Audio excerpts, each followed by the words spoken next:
Welcome everyone, my name is Michelangelo, and in this video, I'm gonna go into the biblical story of the Garden of Eden. And so this is going to be a very different explanation and expose of these topics. And the intention here is really to dissolve a lot of the confusion, the superstition, and even the shame that is around the whole Garden of Eden story and the fall of humanity and all of the baggage that goes along with that.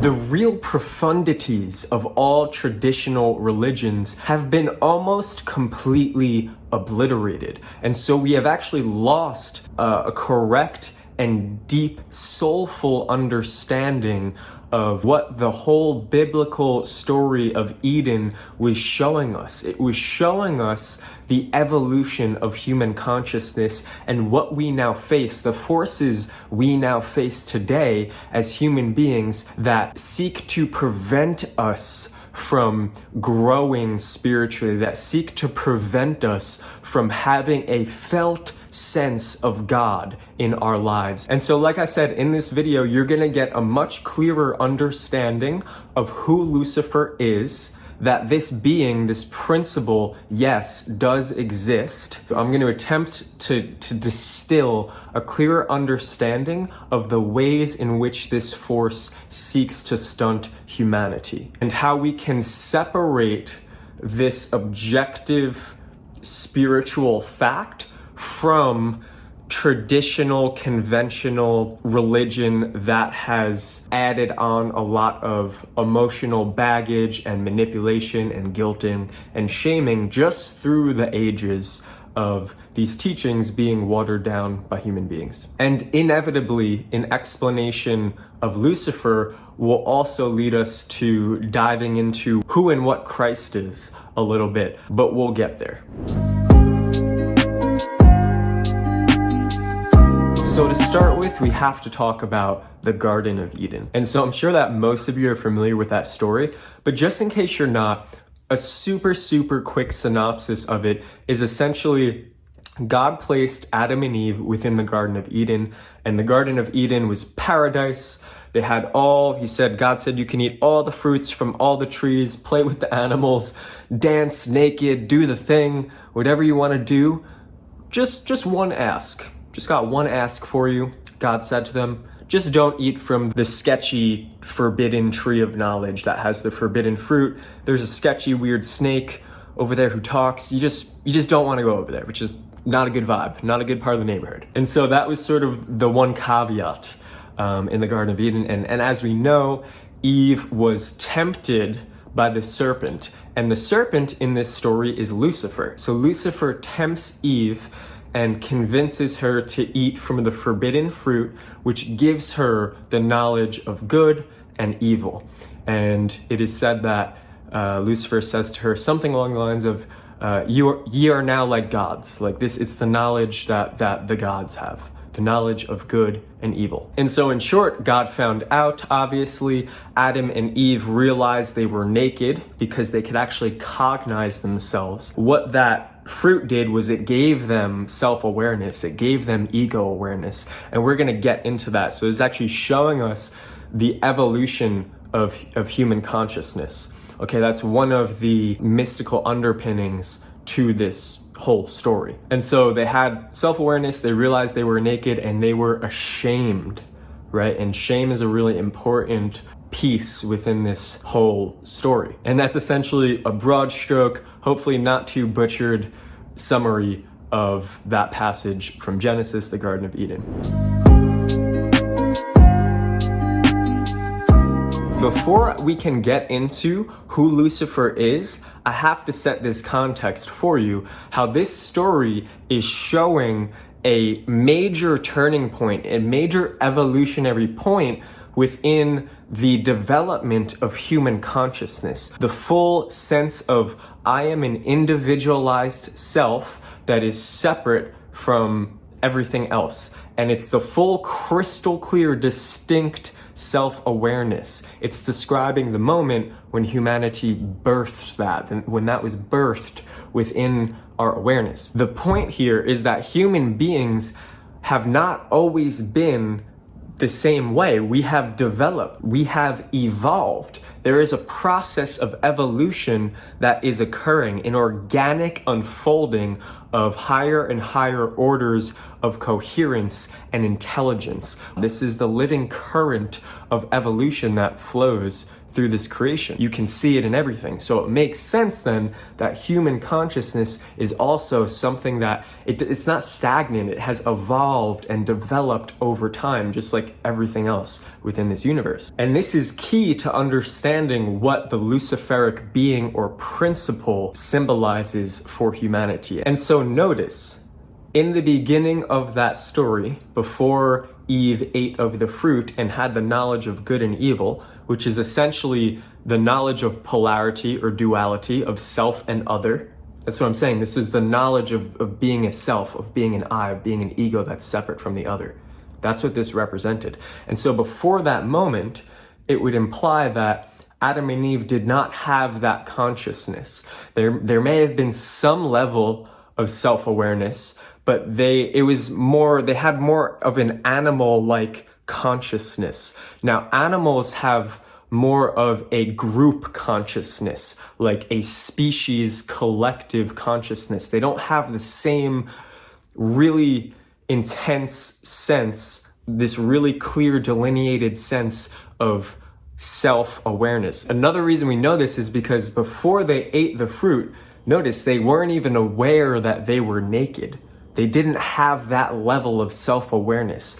So before they ate the fruit, they were more in like this dreamlike state of consciousness. Things weren't as crystal clear as they were because part of their awareness was still in that divine union with God, in that spiritual realm. And we see this represented historically throughout humanity. If you go back thousands and thousands of years, even the Jewish people, the Judaic lineage out of which Christianity was birthed, that consciousness was more of a pre-egoic consciousness, where their people, it was more of a folk consciousness. If you were a Jew back in the day, 4,000, 5,000, 6,000 years ago, you considered yourself of the tribe. There wasn't this super distinct, separate sense of self. It was more of a collective consciousness. And this was the consciousness that humans inhabited in more of the tribal eras of our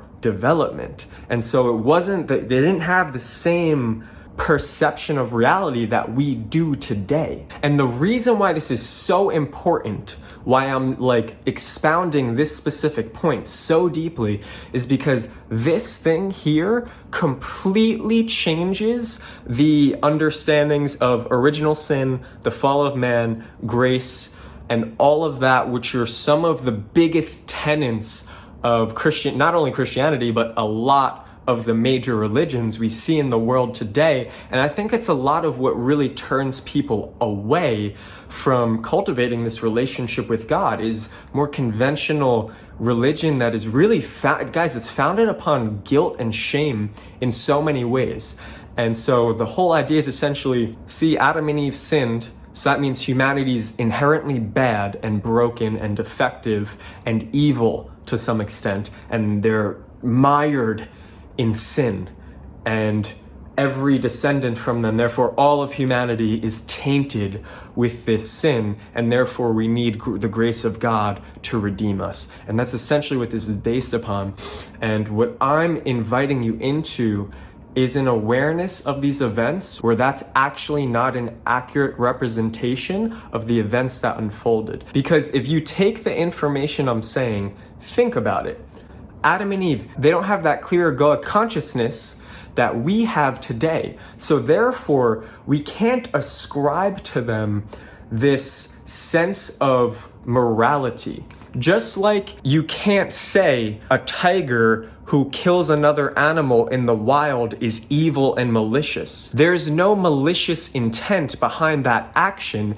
It is just being what it is. It's just acting out its primal animalistic essence. It doesn't have a sense of right or wrong or good and evil, like the forbidden fruit gave them. They didn't have that sense yet. So we can't say that, we can't ascribe the term moral or immoral to them. And that's what the modern day religious narrative is, where they're ascribing, oh, they're immoral because they didn't listen to God and they ate the fruit. Therefore, all of humanity's tainted now.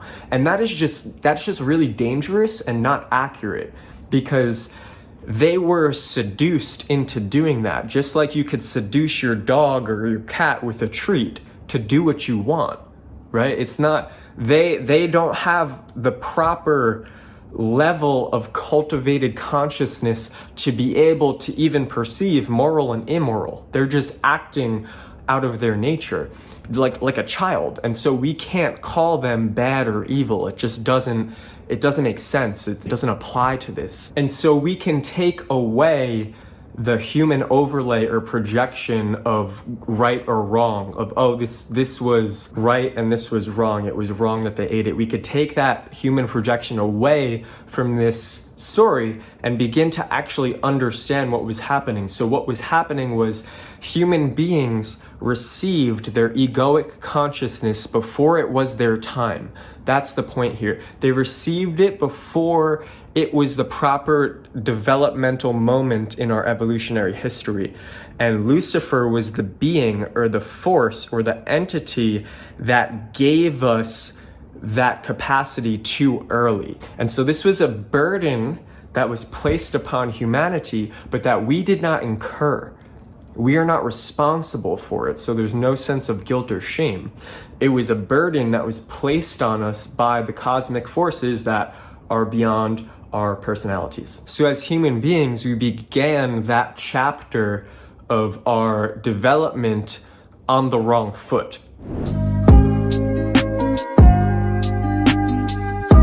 And so you could think of Lucifer as this cosmic force that opened the soul of humanity up, or the awareness of our consciousness up, to the egoic I before it was our time. And this added an immense amount of suffering for humanity because it deeply entangled us with matter. So we were pulled out of that more preformative consciousness where we were much closer to the spiritual realms, more in like that dreamlike state. Like when you dream, you're much closer to those more etheric realms, as just to use that word for the sake of simplicity. We're closer to that union of God, and that's why the Garden of Eden is the Garden of Eden. It's the Garden of Paradise because it's living in that unitive state of consciousness with the Creator while in this physical body. And so that connection was severed too soon.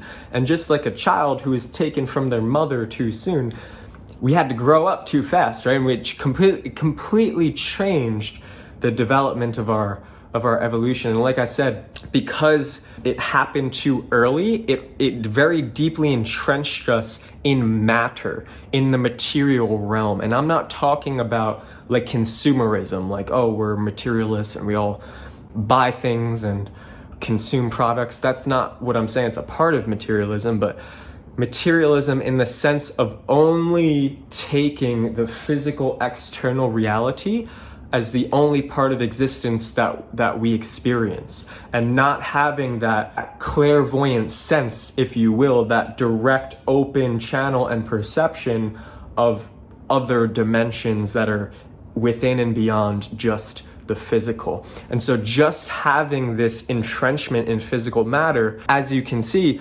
obviously creates a lot of unnecessary and extra suffering because we don't have that higher connection. So we don't have as wide of a view of ourselves or as clear as a connection to God, to the Creator. And so in that sense, it creates more difficulty, resistance, and suffering on the physical plane. And so this Luciferic influence or impulse or principle, I'm describing it as like a universal principle, just like we would describe the principle of electromagnetism, because this begins to separate some of the previous connotation with Lucifer to this more holistic understanding.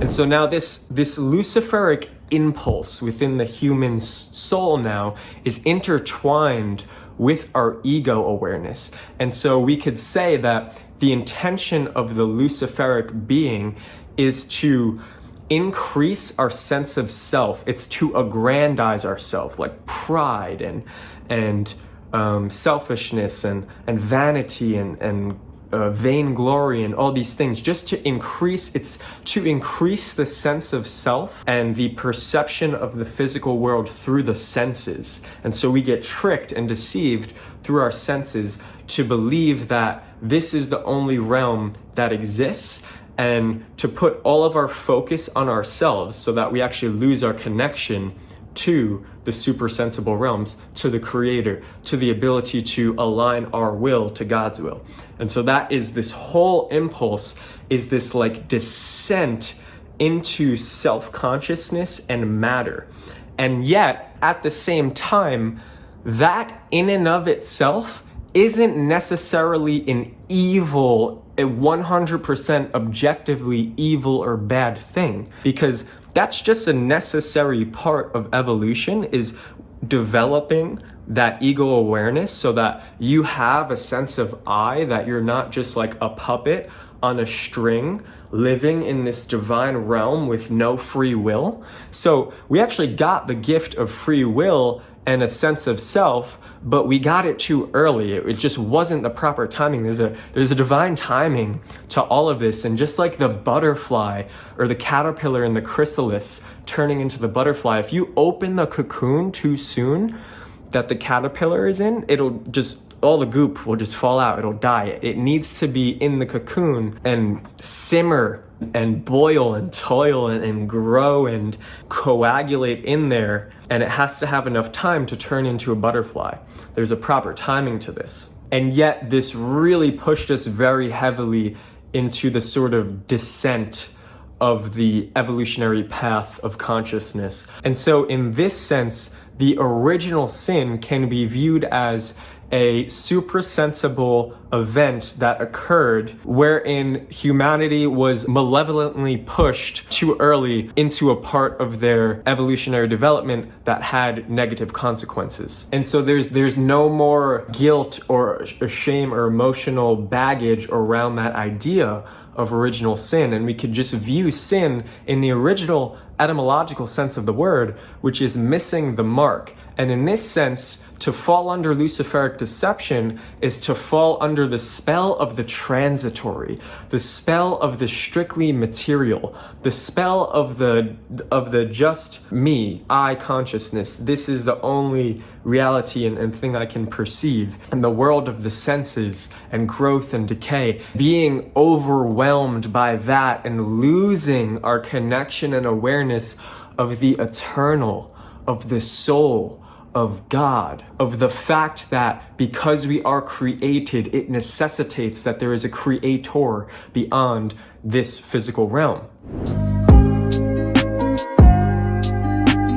And so the counterbalance, this brings us into the next piece here, the other side of the pendulum. The counterbalance to this weight is coming into that ascent into the spiritual union with God and with these higher realms. Higher meaning it requires a more cultivated consciousness, a more subtle perceptual ability, whereas to perceive the senses, the physicality, it's more gross, whereas this sort of perception is much more subtle. And so through the law of polarity, which is a basic foundational principle to our universe, there's the law of equal exchange, right? So if there's a burden placed upon humanity that is not of our doing, it's not our responsibility that happened, it would make sense then that there would be a grace bestowed upon us that is not of our doing either. And that grace was the incarnation, was and is the incarnation of Christ, the Word becoming flesh, the divine Logos becoming an individualized human being that we could perceive in the physical realm on earth. So grace is the countering force to that original sin. That Luciferic, egoic, materialistic impulse is countered by the graceful upward pull towards the divine that is the Christ impulse or principle that was embodied in Jesus of Nazareth. And the more that one's being is imbued and filled with this Christ impulse, it's a movement, an impulse, a drawing up and into God. The more one follows this, the more we begin to touch the eternal and not just the transitory.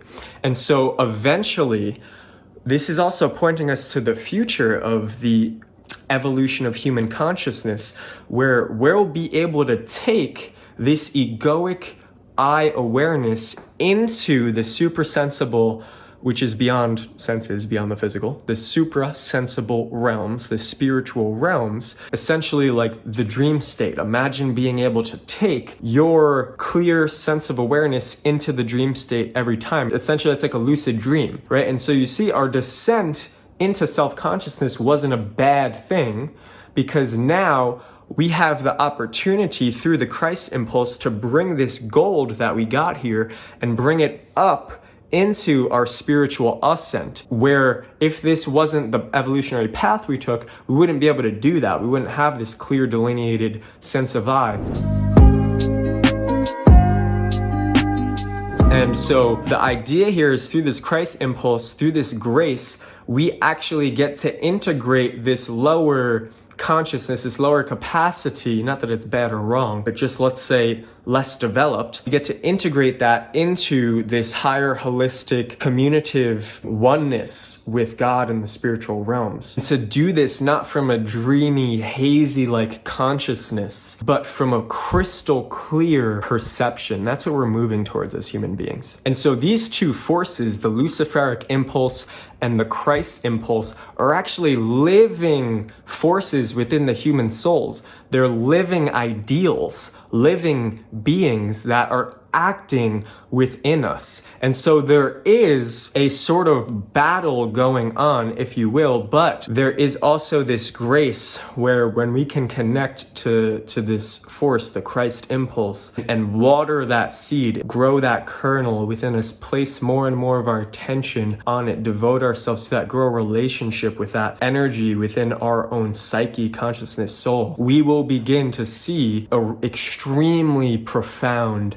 evolution in human consciousness. We are truly living at a momentous time in human history. And we have actually passed out of the Luciferic age into an age of a different being called Ahriman. Now that is a topic for a different video, but if you're interested in that, I have a video on that topic that you can check out, and I will be creating much more videos on these sort of esoteric understandings, these mystical understandings of Christianity, of Christ, of Jesus, of these different aspects that are working within the human soul, within the human consciousness, so that we as human beings can begin to reclaim our relationship with God. Because for me, I was really turned away from a lot of the just emotional, dysfunctional, relational dynamics that I perceived within the sort of conventional religious understandings of scripture and things of that nature. And it just never sat right with me. You know, it never sat right with me, the feeling of like humans are bad and insane and evil. It just didn't feel like truth to me. And so here you can see that these stories, guys, are pointing to such profound moments in human history, and they have been diluted and watered down over the generations and have lost the real kernel of empowering truth that's within them. I firmly believe that capital T truth will always ultimately be empowering and liberating. So my intention here is just to open the door a little bit more and allow more people to come into a more intuitive and heart-centered and embodied understanding of all of these things without that extra baggage. So if you enjoyed this video, be sure to subscribe so you can catch more. There'll probably be a whole series on just this sort of mystical Christianity type vibe. If you have any specific questions on this, please feel free to drop them in the comments. Share it with a friend if this really landed with you. I would love that. As this is a really deep topic that I'm only going to be able to touch on certain aspects in a more general way to give you guys an idea, and I'll be creating more videos in the future that go in depth into specific pieces that we'll be touching on. I will catch you guys in the next video. Thank you so much for being here with me. Much love, many blessings.